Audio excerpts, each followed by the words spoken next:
और सीएम योगी का विपक्ष पर बड़ा हमला। कांग्रेस ने बाबा साहेब का अपमान किया। पीएम मोदी ने बाबा साहेब को सम्मान दिया। बाबा साहेब ने वंचितों का जीवन बदला। बाबा साहेब के सपनों का भारत बन रहा है। उत्तर प्रदेश में मुख्यमंत्री योगी आदित्यनाथ ने बाबा साहेब को नमन किया। उस दौरान उप मुख्यमंत्री ब्रजेश पाठक और स्वतंत्र देव सिंह भी मौजूद रहे। विपक्ष पर एक बड़ा हमला योगी आदित्यनाथ का। हम यहाँ पे आज बाबा साहब की पावन जयंती कार्यक्रम में जुड़े हुए हैं। याद रखना, इतिहास की घटनाएं अपने आप में एक सबक भी होती है। और जो चर्चा यहां पे ब्रजलाल जी ने की थी,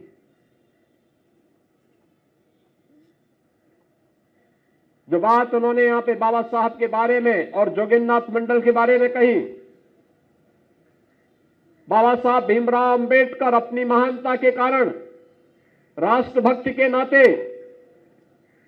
आज से अंत तक मैं भारतीय हूं, इस संकल्प का उद्घोष करने वाले बाबा साहब भीमराव अंबेडकर हैं, जिन्होंने अपमान सहा लेकिन भारत को कभी अपमानित नहीं होने दिया।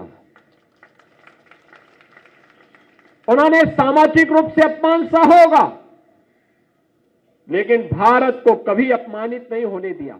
ये उनकी महानता थी, जिसके कारण स्वतंत्र भारत उनके प्रति कृतज्ञता ज्ञापित करता है।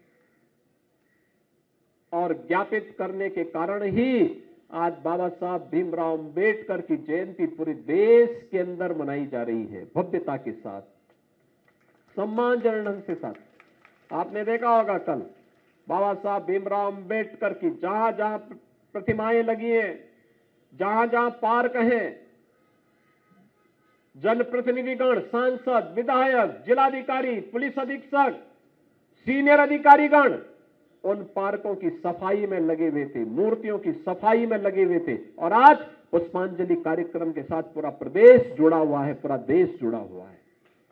यह है कृतज्ञता ज्ञापित करने का सबक, यह है कृतज्ञता ज्ञापित करने का परिणाम। देश के अंदर बाबा साहब की पूजा हो रही है, लेकिन मैं कहता हूं इनमें से एक भी व्यक्ति नहीं बता सकता कि जोगिंद्रनाथ मंडल कब पैदा हुए और कब उनकी मृत्यु हुई और कहां हुई। मुझे लगता है ब्रजलाल जी जैसे कुछ पढ़े लिखे लोगों को छोड़ दें तो स्वाभाविक रूप से कोई नहीं, क्योंकि वो तो इतिहास के सबक के बारे में उन्होंने लिखा भी, इसके बारे में। इतिहास की गलतियां हमें माफ नहीं करती है। और याद रखना, कोई भी ऐसा कार्य नहीं होना चाहिए जो समाज को कमजोर करता हो, देश को कमजोर करता हो, क्योंकि हम सबका अस्तित्व तभी है जब देश है। देश को कमजोर करने वाली ताकतें काम कर रही हैं।